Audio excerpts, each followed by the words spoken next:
Iván Hernández Larguía de la... Te queremos, Sofi, siempre mucho. De la Liga. Iván, hablamos con un ratito, hace un Ujú. ratito nada más con Mariana. Queremos que nos cuentes de qué se trata la Liga. ¿Mm? ¿Vos querés que te cuente sobre cómo fue toda la cuestión de los juicios y de mi Exactamente. Ujú. participación? Sí, Bueno, mira, yo cuando recién me recibí, sí. en realidad estaba decidiendo si iba a ser escribano y abogado a través de mi hermana y mi familia, que estaban todos vinculados a la asamblea permanente y a familiares, me ofrecieron trabajar en los juicios y empecé a trabajar en toda la recolección de pruebas, toma de testimonio y todo lo que tenía que ver con preparar los juicios contra lo que era el segundo cuerpo y el servicio de informaciones. Ahí decidí dedicarme a la abogacía y empezar a trabajar en todo el área de derechos humanos en esos juicios. Ujú. Iván, eso, te saluda Santiago Grandi, buenas tardes. Iván, ¿de qué año más o Buenas menos, tardes. de qué año estamos hablando más o menos? Porque mi pregunta va en base a cómo era. Estamos hablando de los juicios empezaron después de la vuelta de la democracia. Yo me recibí a principios del 84 Ajá. y empecé a trabajar durante el 84, empecé a trabajar en toda la eh, en toda la parte de prueba de los juicios.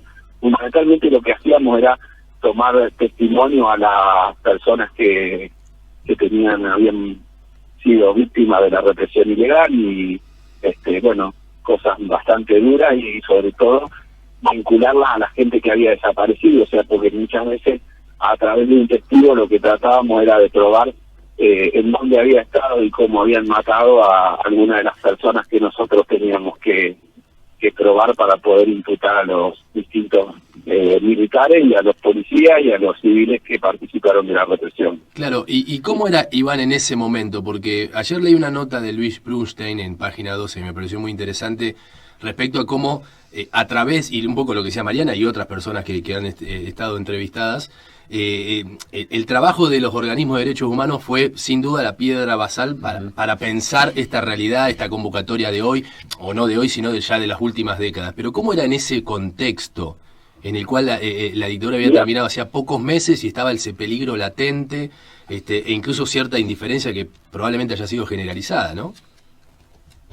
Mira, el trabajo fue muy intenso porque además en el camino a nosotros, más allá de toda la intensidad que tenía el tratar con gente que había padecido en su propio cuerpo la represión, la tortura, y haber visto matar amigos, secuestrar amigos, etcétera, etcétera, fundamentalmente fue un trabajo que se nos complicó mucho con las leyes de impunidad, o Claro. sea, tanto la ley sobre todo la de punto final, que nos obligó a hacer una serie de presentaciones en muy poco tiempo, nos hizo trabajar a destajo con un montón de abogados, Daniel Crespo, Matilde Pruera, con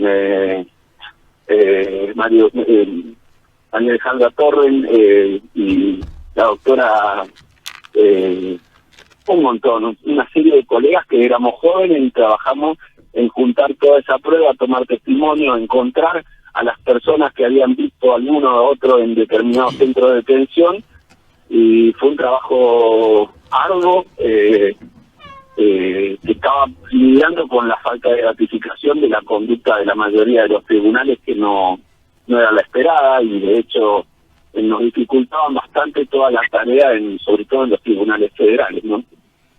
¿Cómo fue ese proceso? Porque básicamente en cada testimonio estaban reviviendo una historia y estaban reviviendo todo lo que había pasado, y fueron muchos testimonios y este labor que hicieron. ¿Cómo fue poder sobrellevar eso? Porque me imagino la carga emocional que debe tener y lo difícil que debe ser.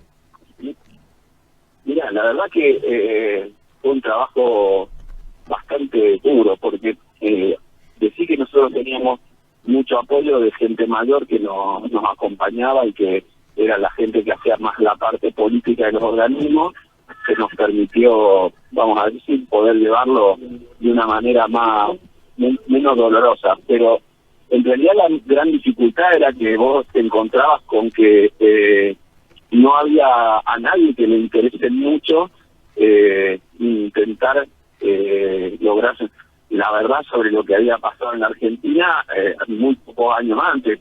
Los juzgados estaban compuestos generalmente por gente que provenían sus designaciones de la dictadura, que tenían compromisos con la dictadura, entonces no era sencillo, era una tarea que a donde ibas parecías que ibas a molestar, que lejos de estar tratando de encontrar justicia, que es relativa, estaba molestando a una verdad establecida que era otra.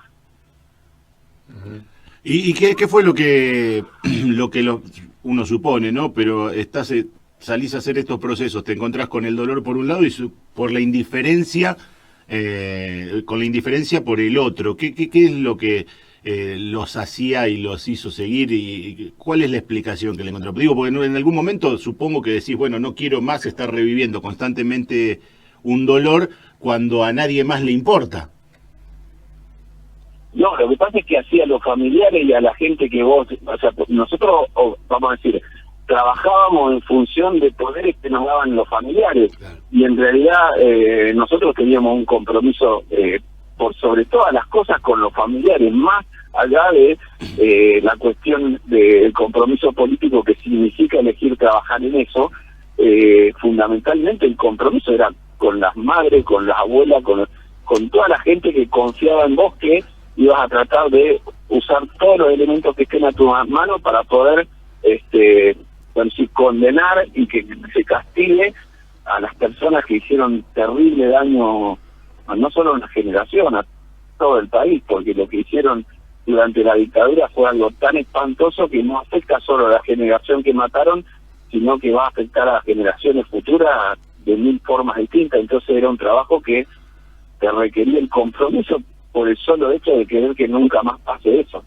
Y después de tanto trabajo, tanto compromiso, tantos logros y encontrarse con un montón de dificultades, ¿qué te pasa cuando resurge, y lo hablábamos, todo este discurso desde la teoría de los 2 demonios, o gente reivindicando lo que pasaba en ese momento o minimizando lo que realmente fue? ¿Qué te pasa después de tantos años de lucha con este resurgimiento?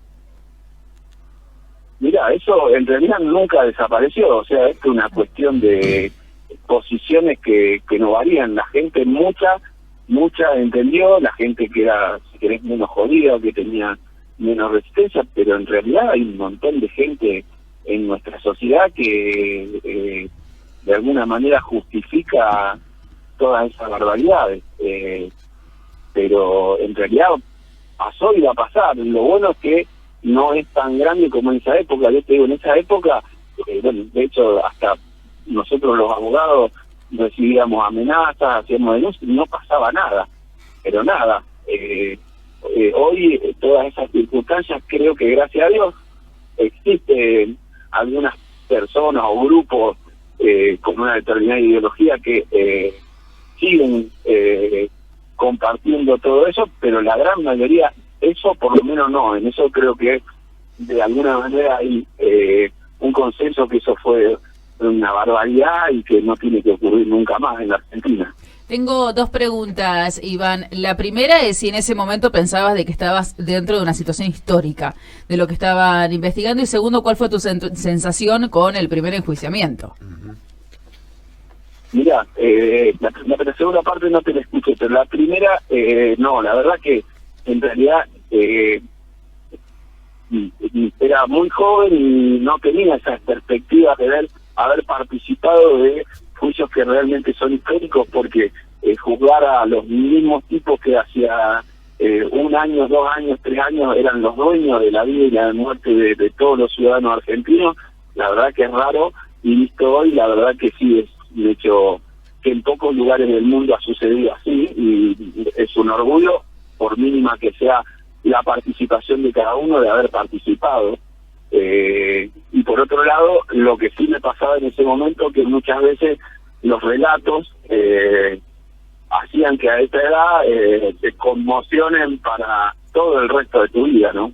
La otra que te hacía era, ¿qué sentiste cuando los viste por primera vez en el banquillo de los acusados? Y cuando finalmente fueron enjuiciados. ¿Qué sentiste después de tanto trabajo?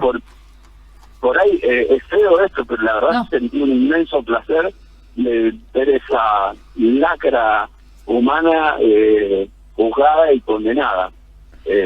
La verdad que fue un placer enorme verlos de alguna manera, que la sociedad, que la justicia, hasta sin quererlo, los termine haciendo responsables de todas las barbaridades que hicieron. Te agradecemos muchísimo. Te agradecemos, Iván, muchísimo este ratito para contarnos tu experiencia. Que tengas buenas tardes. No sabemos si estás acá o estás en otro lado, pero gracias por habernos atendido.